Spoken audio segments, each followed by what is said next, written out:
Let's jump over into some scales real quick. This is the basic baby C major scale. Sounds like this.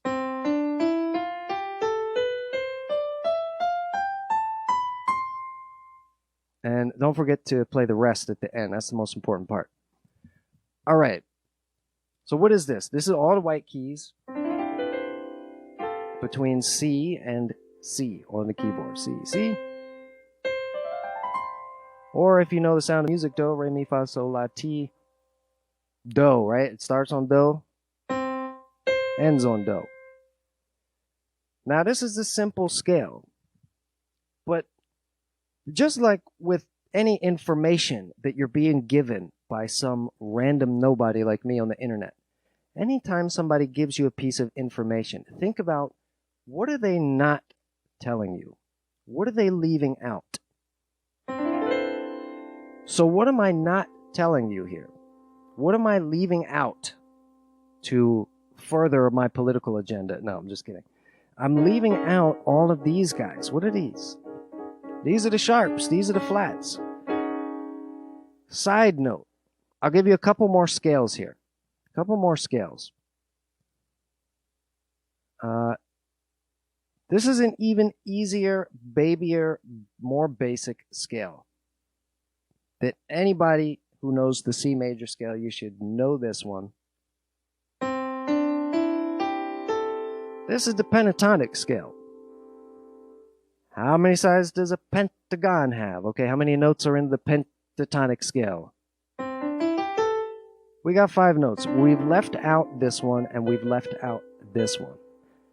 Now, if you want to really be in key, if you want to be super in the key, just play pentatonic scales all over the place.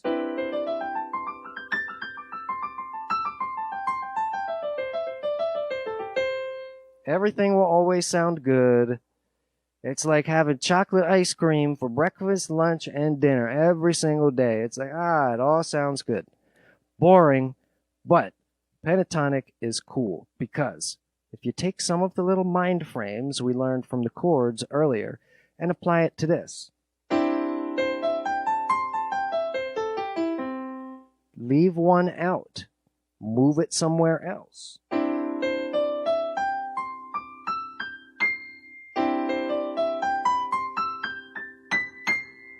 Rearrange the stuff. You got 5, and most people would say that's pretty simple already, but what about if we take one out and make it just 4? Okay?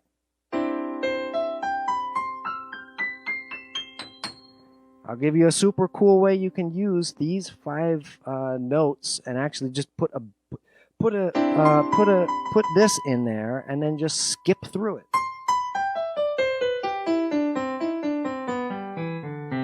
You're already sounding way hipper than the guy that's just doing this.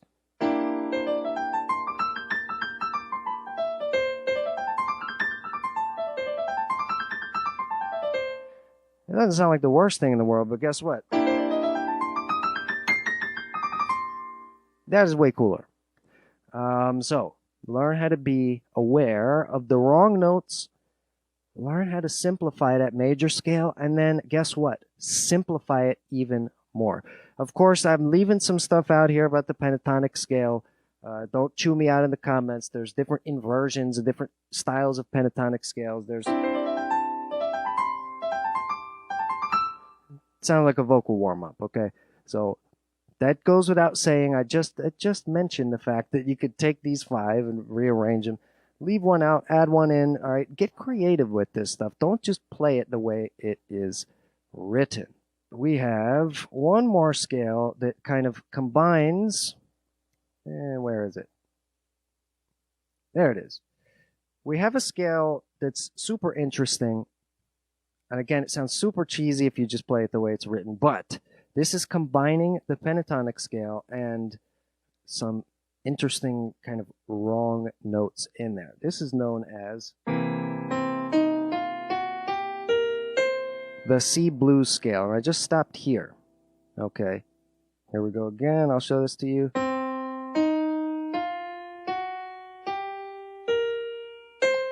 Now, I stopped here for a reason. I want to show you these in a second. But this is the C blues scale. Basically, we've turned it minor.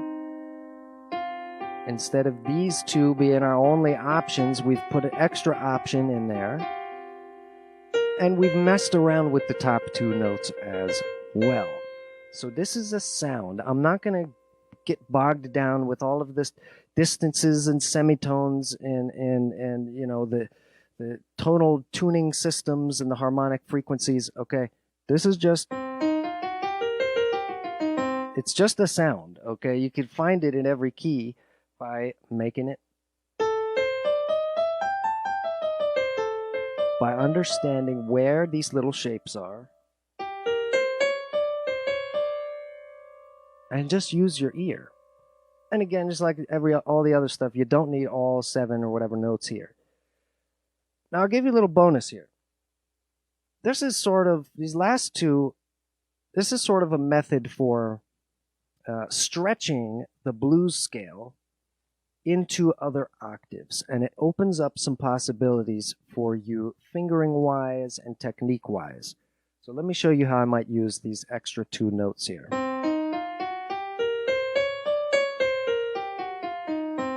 So instead of just stopping at the C, I did another little shape like this. There's a shape. There's another little shape. And if you notice, these shapes are exactly a 5th apart. And so this lets you do stuff like this.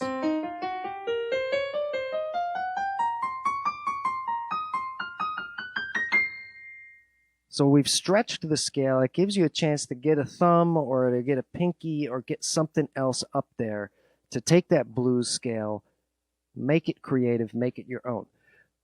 But again, it doesn't have to even be these 2 notes. You could use a whole different random set of 2 notes.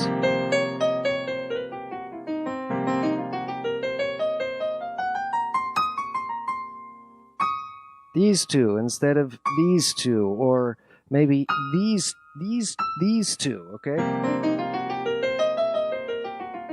Now you got something that sounds like Joe Zawinul. He would use these weird little things that blur the lines between major and minor. And the Joe Zawinul groove might go.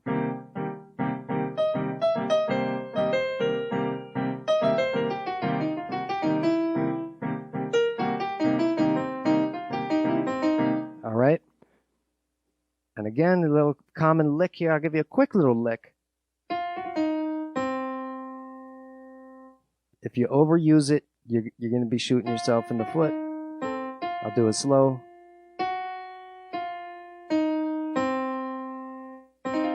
Here's the beauty of why these 2 notes that I gave you are super cool, because this little pattern works up top. And in fact, I may have even did this exact thing in the solo earlier, something like this.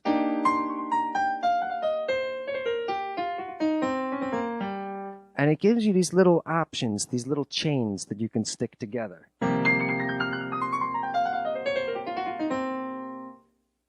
It's going to take a little practice to get it to sound that clean, but but that's why you're watching this video, because people, I feel like practicing more than they realize. It just gets frustrated because a lot of times you don't know what to practice. You don't know what to actually do when you sit down at your keyboard. How do I get from point A to point B, right? And so hopefully this is a way you can approach this and treat it like you're a painter and you're mixing your palette, instead of just treating it like you're a tech software worker and you're just copy and pasting the same exact thing over and over. I like to think of it more like we're blending different ideas together. Let's blend some technique with some composition. I'm going to compose a little fun thing that will help me get better at technique. Or I'm going to improvise a thing that works on these 2 fingers so I can work out my fingering. Blending and mixing and mixing it up a little bit.